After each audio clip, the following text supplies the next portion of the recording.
Today I'm going to talk about the hidden costs of electric car batteries. So I'm going to refer to EVs. When I say that, I'm just going to mean electric vehicles. So electric vehicles are widely seen as a solution to the climate crisis due to their lack of gas emissions. Governments and companies worldwide are pushing for the widespread EV adoption. So there are serious environmental issues and human costs tied to the mining of materials used in electric vehicle batteries such as lithium, cobalt, and nickel. So while EVs are cleaner than traditional cars, the production creates major environmental damage and human rights issues, and that must be addressed for a truly sustainable future. The benefits of EVs are that they have no tailpipe emissions. So versus gas cars, it's an improvement for air quality and lowering carbon footprints. We'll get into that later. U.S. laws like the Inflation Reduction Act support EV affordability and production. This is from Plummer and Popovich. EVs charged with the renewable energy are even more environmentally friendly. So if they're charged from like solar or like a wind turbine, it makes it more environmentally friendly than gas would. So it's clean energy just made from the environment. Their lifetime emissions are lower than gas-powered vehicles, making them a key tool against climate change. So the rising demand has created a new demand for lithium, cobalt, and nickel, and China dominates the battery cell production and mineral processing, and this is creating geopolitical concerns. So countries rich in these resources, such as the Dominican Republic, Chile, and Indonesia, are becoming central to global energy politics. Diversifying supply and strengthening policies is necessary for long-term stability. So, in other words, we need more countries other than China to start making these minerals and sourcing these materials. Lithium extraction in South America, especially Chile, uses huge amounts of water and harms the ecosystem. This is from Flexer et al. Local communities, especially indigenous groups, are losing access to clean water because all the pollution from mining is making the water undrinkable and not clean. The public health and environmental costs are significant, especially in drought-prone regions. These are often impacts that are ignored in conversations about sustainability and green marketing. Human rights are also a factor.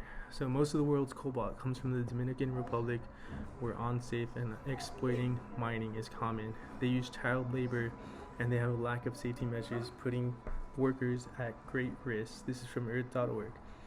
Mining profits don't even go to the local communities either, and weak regulations, corruption, and poverty allow unethical practices to continue unchecked. So things that can be improved from mining. So new mining technologies such as direct lithium extraction can reduce environmental damage. This is from Flexer et al. Ethical sourcing, transparency, and certification programs can also improve labor and environmental standards, and companies should be held accountable through consumer pressure and supply chain oversight.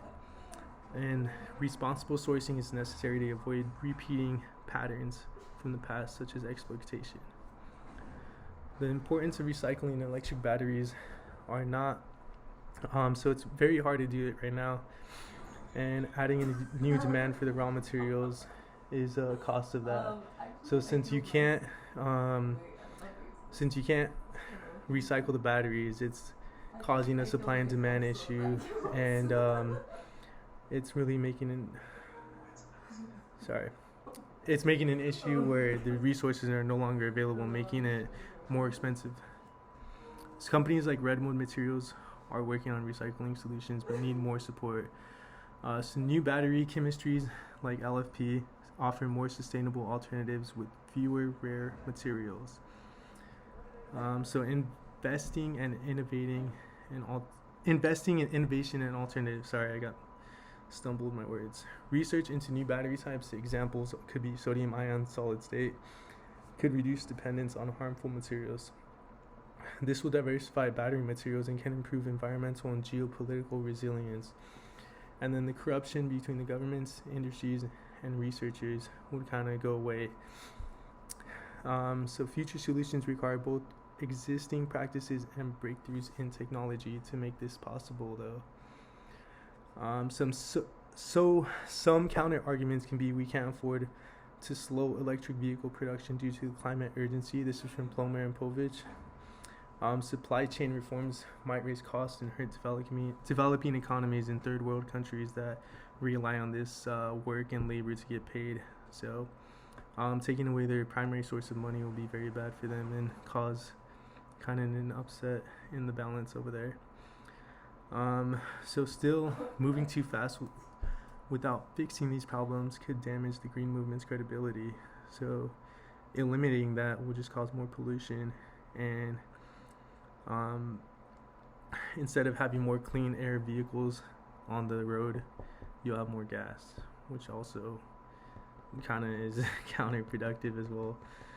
So a balanced approach is needed, and it's needed to promote sustainability without harming the vulnerable groups, such as the people who rely on these minings and then the climate itself.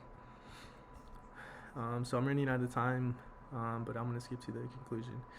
Electric vehicles are crucial in fighting climate change, but bring serious environmental and ethical issues.